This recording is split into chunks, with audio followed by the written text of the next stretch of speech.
told you that in a single moment, with a single tweet, the richest man on Earth triggered a political crisis big enough to shake an entire continent?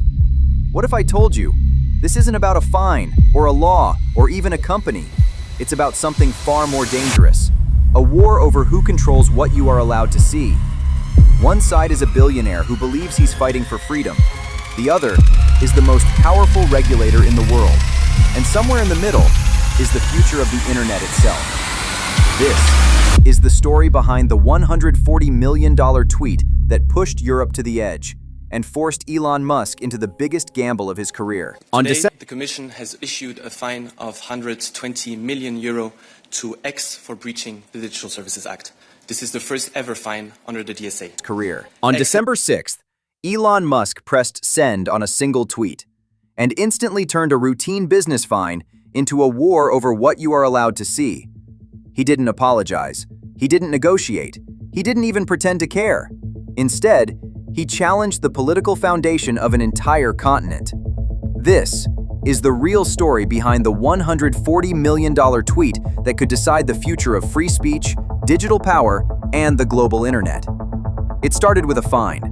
The European Commission accused X of violating the Digital Services Act, a law designed to police big tech. They said the blue checkmark had become a dark pattern, that political ads were hidden, that researchers were blocked from seeing inside the algorithm. But Musk saw something deeper. To him, this wasn't regulation, it was control. The EU claimed X had become dangerous. Musk claimed Brussels had become authoritarian. Two worldviews, one battlefield. And then, he escalated. He tweeted, "The EU should be abolished."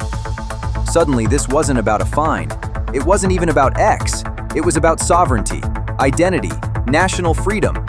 He followed with, "How long before the EU is gone?" And, "I mean it, not kidding." This was no longer a business dispute. It was a declaration of ideological war. What came next shocked even his critics. Top American officials aligned with Musk. Vance said Europe was attacking American innovation. Rubio said this threatened national security.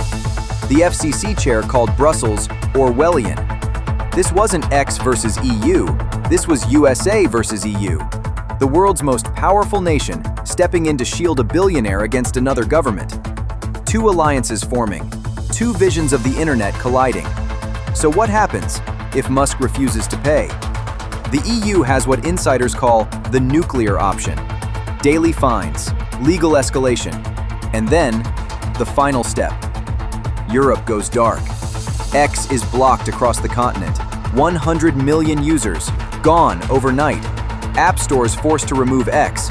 Phones displaying, "This service is not available in your region." It would be the biggest digital shutdown in modern history. But while the West fights publicly, someone else is watching quietly. China. If X collapses in Europe, TikTok wins. WeChat wins. New AI-driven social platforms rise. The world fractures into three internets. One for America, one for Europe, one for China. The Splinternet is no longer a prediction. It's here. So how does this end? Here's the truth. Musk will pay the fine. Not because he lost, but because he knows how to turn punishment into narrative. He'll call it the price of free speech and use it to strengthen his movement. Because this was never about $140 million. It was about influence, power, and who gets to decide what the world is allowed to see. The war has only just begun. The question is, whose side is your government on?